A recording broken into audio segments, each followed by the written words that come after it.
नमस्ते नेपाल अनलाइन स्कुलमा यहाँलाई स्वागत छ।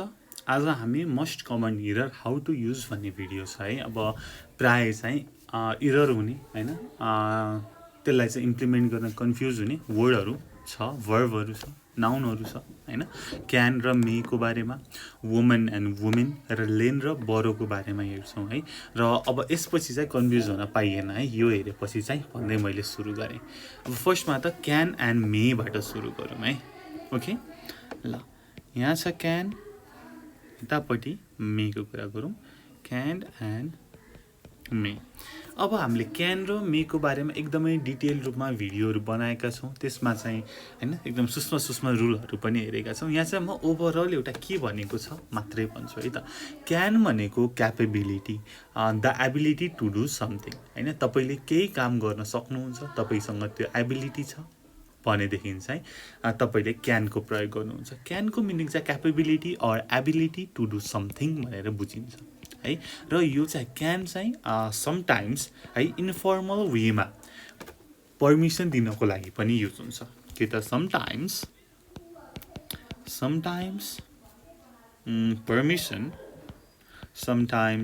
Permission in an informal way, informal वेमा पर्मिसन दिनुका साथै क्यापेबिलिटी केही गर्न, जस्तै तपाईँ पियानो खेल्न सक्नुहुन्छ भनेदेखि यु क्यान प्ले मैले पियानो खेल्न भने होइन, पियानो बजाउन, अर मैले बास्केटबल खेल्नको दिमागमा थियो। ओके, इक्जाम्पलबाट जाउँ न। ओके, के भनौँ त भन्दाखेरि C can play basketball.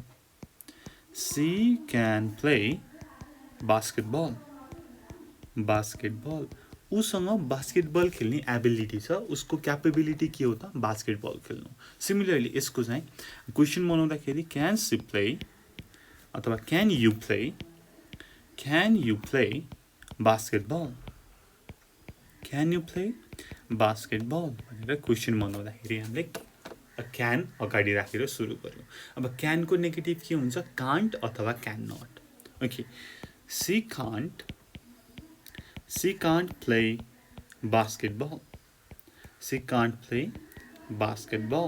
or she cannot play basketball है। अब यो त क्यानको भयो। क्यानले के बुझायो त capability or ability to do something. र कहिलेकाहीँ चाहिँ you can use can in giving permission in an informal way भनेर भन्यो। सिमिलरली अब एकचोटि मेको कुरा गरौँ। मे भनेको पोसिबिलिटी अर पर्मिसनको लागि युज हुन्छ। के त पोसिबिलिटी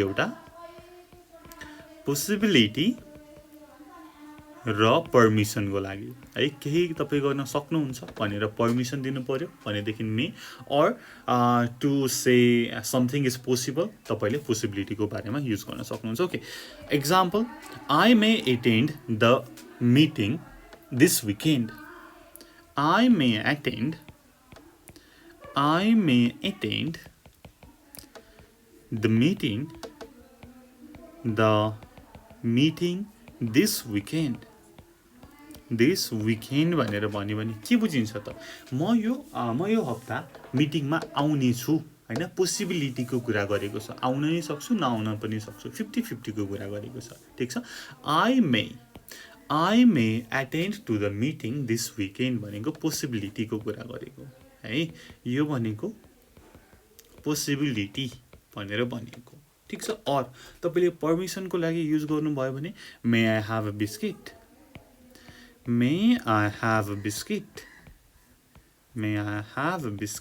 भनेर भन्न सक्नुहुन्छ। ठिक छ, यो चाहिँ के म बिस्किट खाऊँ कि म बिस्किट लिन सक्छु भनेर भनेको हो।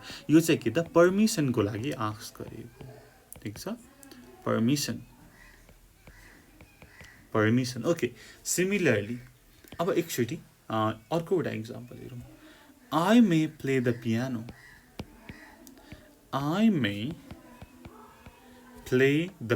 अथवा I may play piano. Similarly I can play piano. I may play piano भनेको पर्मिसनको लागि युज भयो। त्यस्तै गरी आई क्यान प्ले पियानो भनेपछि क्यापेबिलिटीको लागि युज भयो। तपाईँको एबिलिटी टु प्ले पियानोको लागि आई क्यान प्ले पियानो। ठिक छ। यो दुईटा भयो क्यान र मेको डिफरेन्स। अब हाम्रो टपिकमा के छ अरू वुमन र वुमेनको कुरा छ हैन। अब यसको बारेमा पनि हेरौँ है त। अब वुमेन कुन बेला युज हुन्छ, वुमेन कुन बेला युज हुन्छ। ओके ल फर्स्टमा छ वुमेन र वुमेन। हेर्नुहोस् त यहाँनिर वुमेन र वुमेन हैन, ए र ई छ, त्यतिको मात्रै डिफ्रेन्स छ। अब यसको डिफ्रेन्स के हो त भन्दाखेरि वुमेन भन्यो भने के भयो, सिङ्गुलर भयो। के हो त सिङ्गुलर। यस्तै गरी वुमेन भन्यो भने के हो त प्लुरल भयो, प्लुरल। ठिक छ। अब वुमेन भन्यो भने एउटा वुमन, वान वुमन भनेर बुझिन्छ, वान वुमन। सिमिलरली वुमेन भनेपछि a few women, a few women, a few women. ठिक छ। अब यसलाई प्रोनाउन्सिएसन के कसरी गर्ने त भन्दाखेरि हाउ टु प्रोनाउन्स भन्दाखेरि केही गाह्रो छैन। हाउ टु प्रोनाउन्स भन्दाखेरि वुमेन र वुमेन के हो त वुमेन WOMAN वुमेन र WOMEN लाई women, women, women and women, women and women. यति मात्रै प्रोनाउन्सिएसनमा डिफ्रेन्स छ। अब जान्नु पर्यो कि वुमेन भन्यो भने सिङ्गुलर, वुमेन भन्यो भने प्लुरल भनेर बुझ्नु पर्यो। ठिक छ। ओके सिमिलरली अब हाम्रो नेक्स्ट टपिक हेरौँ। हाम्रो लास्ट टपिक के छ त लेन्ड र बरोको कुरा छ। लेन्ड भनेको के हो र बरो भनेको के हो भन्ने कुरा गरौँ है। लेन्ड एन्ड बरो भनेर छ। लेन्ड भनेको के हो त गिभ समथिङ। यस्तै गरी बरो भनेको के हो त गेट समथिङ। लेन्ड भनेको केही दिनु, कसैलाई केही दिनु। बरो भनेको अरूबाट चाहिँ केही दिनु। लेन्ड भनेपछि give something, lend give something, give something. यस्तै गरी बरो भनेपछि के हुन्छ त गेट समथिङ है, गेट समथिङ। लेन्ड भनेको गिभ समथिङ, केही कुरा दिनु है। If something if you lend something you give something and expect that you get it back. उधारो दिनु। सिम्पली नेपालीमा भन्दाखेरि के हो त उधारो दिनु। लेन्ड भनेपछि if you lend something, if you lend something, lend something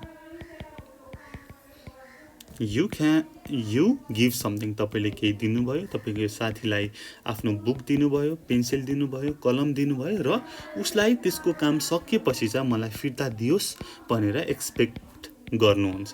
अब साथी हो, साथीले दिन्छ दिँदैन थाहा छैन। मेरो साथीहरूले चाहिँ दिँदैनन् होइन, एकदमै कन्जुस छन् र तपाईँको साथीले चाहिँ दिन्छन् होला है I guess. Okay jokes apart के हो त लेन्ड समथिङ भनेको चाहिँ गिभ समथिङ। तपाईँले केही कुरा दिनुभयो and you expect that you will get back. If you lend something you give something to somebody and expect that you will get it back. Similarly borrow भनेपछि चाहिँ अरूले तपाईँलाई केही दियो र तपाईँले चाहिँ रिटर्न गर्नुपर्छ त्यसको तपाईँको काम सकेपछि, उसले मागेपछि है। इफ यु बरो समथिङ, इफ यु बरो समथिङ है, इफ यु बरो समथिङ तपाईँले के हुन्छ त यु गेट समथिङ, तपाईँले केही पाउनुहुन्छ। तपाईँको साथीले चाहिँ एउटा बुक किनेको थियो, मानौँ कुन चाहिँ त भन्दाखेरि क्लास अफ ब्याङ्का होइन, क्लास अफ ब्याङ्का भन्ने बुक किनेको थियो र तपाईँ उसले पढ्यो र तपाईँलाई चाहिँ उधारो दियो होइन, एकछिन पढ्नको लागि दियो र तपाईँले उसलाई चाहिँ रिटर्न पनि गर्नुपर्छ। You get something and you have to return it, you have to return it. तपाईँले फिर्ता गर्नुपर्छ। अरूको कुरा उधारो लिएको हो नि त, उधारो लिएको कुरा होइन पच पार्न त भएन नि, हो दिनुपर्छ। लेन्ड र बरो। ओके एक्जाम्पल नै हेरौँ न होइन, एक्जाम्पल नहेरिकन त कुरै भएन है। Okay I will lend you my pain.